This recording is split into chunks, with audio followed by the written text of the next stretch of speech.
राधे राधे। राधे राधे महाराज जी। महाराज जी, क्या मेरी तड़प ही गुरुदेव को खींच लाएगी या मुझे कोई विशेष नियम अपनाना पड़ेगा? क्या किसी संत के आकर्षण जो महसूस होता है तो ये संकेत है? नाम जप संत का आकर्षण मतलब भगवान की कृपा। अब मोहि भा भरोस हनुमंता, बिनु हरि कृपा मिले नहीं संता। पर इसका लाभ तभी ले सकते हो जब नाम जप करोगे। ये चार कहने को अलग अलग हैं लेकिन एक ही है। जब नाम जप करोगे तो गुरु कृपा हो जाएगी, संत कृपा हो जाएगी, भगवंत कृपा, सब। नाम जप करो, खूब डट के नाम जप करो। जिस पर भगवान की कृपा हो जाती है उस पर सब पर कृपा, सबकी कृपा हो जाती है। जामवंत कहा सुनु रघुराया, पर नाथ करहु तुम दाया। ताहि सदा शुभ कुशल निरंतर, सुर नर मुनि प्रसन्नता ऊपर। सोई विजयी विनयी गुण सागर, तासु सुजस त्रैलोक उजागर। जा पर नाथ करो तुम दया। हे रघुनाथ जी, जिस पर आप कृपा करते तो सुर नर मुनि प्रसन्नता ऊपर, सब उस पर प्रसन्न हो जाते। सोई विजयी विनयी गुण सागर, वो विजयी हो जाता है, वो विनय संपन्न होता है, उसके अंदर सारे भागवतिक सद्गुण आ जाते हैं जिस पर भगवान की कृपा। तो भगवान की कृपा प्राप्त करने के लिए, गुरु कृपा प्राप्त करने के लिए खूब नाम जप करो। बिना भजन के कुछ नहीं, बिना भजन के कुछ नहीं। कुछ भी कर लो, भजन नहीं है तो कुछ नहीं, केवल ज्ञान बघारते रहो। भजन से ही स्थिति आती है। शास्त्र स्वाध्याय सत्संग ये सब भजन में लगाते हैं। अगर भजन ना हो तो ये सब केवल बाहरी बातें हो जाएंगी। पढ़कर दूसरे को सुना दिया, सुनकर दूसरे को सुना दिया, लेकिन हृदय शांति या निर्विकारता को प्राप्त नहीं होगा। वो भजन से होगा। खूब भजन करो। कृष्णा जी। राधे राधे महाराज जी। महाराज जी, साधु संतों से सुना है कि जन्म जन्म साधना के बाद भी भगवान को पाना बहुत कठिन है, किंतु मैंने आपकी वाणी से सुना है कि गुरु आज्ञा पे चलने। ऐसी बात नहीं है। आपकी चाल कैसी है?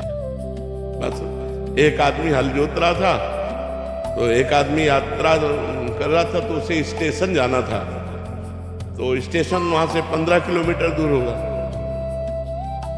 पूछा भाई स्टेशन कितनी दूर है? उनका कितनी देर में पहुंच जाएंगे? आप 1.5 घंटा में पहुंच जाएंगे, आप 2 घंटा। चाल देख ली ना? बोले अब क्यों बोला? बोले तुम्हारी चाल देख ली। तो यदि तुम्हारी चाल है जन्म जन्मांतर वाली, भगवान जन्म जन्मांतर में मिलेंगे। चाल है इसी जन्म में मिलने वाली तो इसी जन्म में मिल जाएंगे। तुम्हारी चाल हो जाए इसी क्षण में मिलने वाली तो इसी क्षण में भगवान मिल जाएंगे। हमारी चाल क्या है? हमारी चाल क्या है भगवान के प्रति? हमारा समर्पण क्या है भगवान के प्रति? इसके लिए जन्म जन्मांतर की जरूरत नहीं, इसके लिए व्याकुलता की जरूरत है।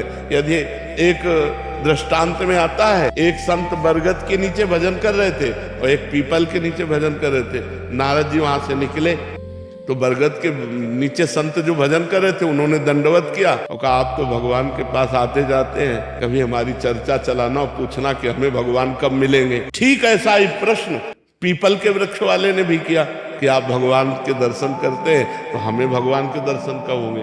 तो नारद जी ने जाके भगवान से पूछा तो कहा बरगद के वृक्ष वाले के नीचे जो संत भजन कर रहे हैं उनको इसी जन्म में मिलेंगे, और पीपल के वृक्ष के नीचे जो भजन कर रहे हैं उनका भजन ऐसा है कि जितने पीपल के पत्ते हैं उतनी बार उनको जन्म लेना पड़ेगा तब हमारा दर्शन होगा।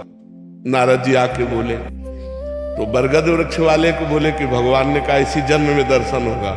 वो बड़े अब वो ये सुनने के लिए आए कि पीपल के वृक्ष वाले के संत को क्या कहते।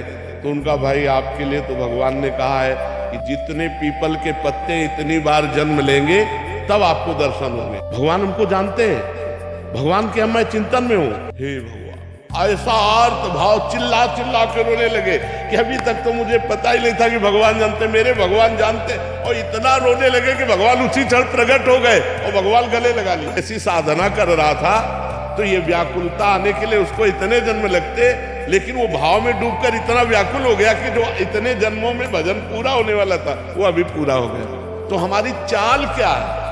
भगवत प्राप्ति में विलंब नहीं है, हमारी चाल में, हमारी व्याकुलता में, हमारी लालसा में हम भगवान को कितना प्यार करते हैं, भगवान के लिए कितना तड़पते हैं, बस ये खास बात है।